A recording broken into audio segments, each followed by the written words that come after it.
When called up for national service, not everyone was thrilled about it. Martin was 19 when he did his national service, and he admits that he was not looking forward to it in the least. In fact, he seriously contemplated refusing to serve, but in the end he went ahead and did his 1 year. I grew up in a very liberal household. Both my parents were very opposed to apartheid and the National Party government. From an early age I was taught not to discriminate because of colour, and was also taught that violence was not a solution. I was called up in 1977, the year after the Soweto riots, and I was in a quandary. There was no way I wanted to fight for the government, and let's face it, that's what national service is all about, no matter how you look at it. I went and spoke to the pastor at my church, but he wasn't much help. I even sat down and had a long chat to my parents about what I should do. They said they would support me whatever decision I made. I had two basic choices. Either I reported for national service and did a year in the army, or I registered as a conscientious objector and spent 3 years in prison. Maybe I was a coward, but I chose the former option, opting to do my national service. I just couldn't face sitting in prison for 3 years and starting off my life with a criminal record. To this day, I still don't know if I made the right choice. Some people really did look forward to national service. Kyle was 18, and he couldn't wait to do his national service, but for different reasons than most.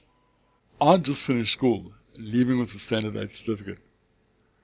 I'd failed both Standard 4 and Standard 7. Look, if I had a choice in the matter, I would have stayed at school until I had matric. But at the end of Standard 8, my father told me that I had to go and leave school and go and find a job.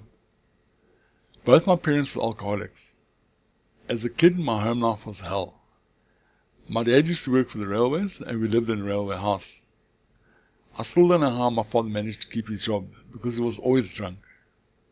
My mom would stay sober for a few days at a time, but then she would go on a binge, and then the fun at home really started. My mom was a big woman, and she used to become really aggressive when she was drunk. My father, on the other hand, was a small, skinny runt, and my mom used to beat the crap out of him. No jokes, my friend. On more than one night, she actually laid my dad out cold. He, in turn, would take his aggression out on me, and at least once a week, I would have the hell knocked out of me. He was clever though, give him credit for that. He never used to hit me in the face, he'd always punch me in the stomach or kidneys. My face was never marked.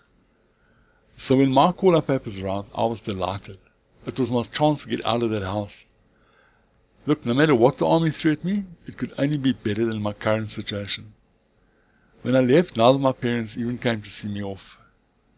You know, when I arrived in the army, it was the first time in my life that I ate 3 meals a day.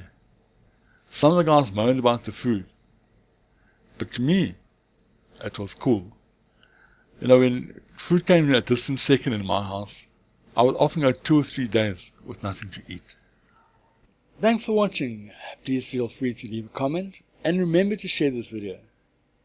If you're not already a subscriber, please click on that subscribe button now.